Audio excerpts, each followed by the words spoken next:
Let's go through what we talked about last time, and I'm just gonna jump you to the top of the swing here real quick, and we're gonna see that hip turn has gone up quite a bit. We're doing a really good job of turning those hips. So now that we've got that lower body looking real good, you can see some blues, some greens there with the lower body. Hip bend pretty close to where we want to be. Let's go ahead and I want to talk the upper body today. The reason I want to talk upper body is because of the club path. So I have this red line here. Let's go ahead and use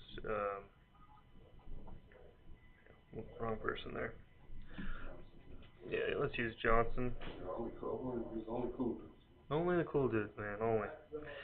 So I got a line going through the club shaft and up through the body on both of y'all here. And what we're going to see here is that his club, for the most part, is going to track all the way up to there. We're going to do pretty much the same thing. You're going to get a little blowout, which is actually better than for what we want to do. We're going to lift up off it ever so slightly up to the top of the swing. We're going to lift up off it ever so slightly at the top of the swing. But there's going to be a couple of differences here.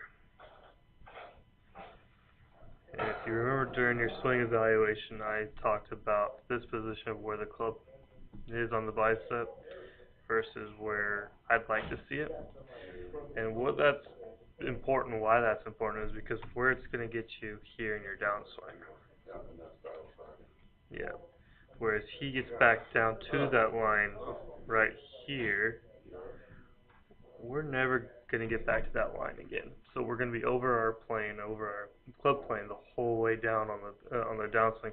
Backswing's okay, but there's the one position there that's going to start causing some big issues there in the backswing. That's what I want to work on. And I am aware of it, Bryce. Like, this is not surprising. I'm aware of it now, at least. Absolutely. I don't know how to correct it. Yeah, that's where I come into play.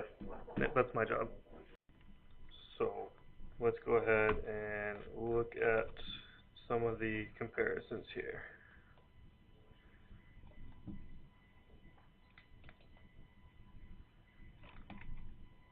And what we're going to see, same view that we were seeing earlier on with the club at this point just a little bit below that, which is fine. We want to hit draws anyways. Perfectly fine there. Right here, I'm going to catch you in the middle of your shoulder. Right here, I'm going to catch you in the middle of your bicep. That is. And what that's helping you do here is turn your shoulders that much more degrees into more of a tour average range. And then by the time we're at the top of the swing, you have an 11-degree change in shoulder turn. And this club is further behind your body, which in turn in the downswing is going to help us stay more into out. Now this isn't exactly perfect yet, but it's a lot better. This is also a factor of your turns. Let me just back up to where that number actually should be highlighting.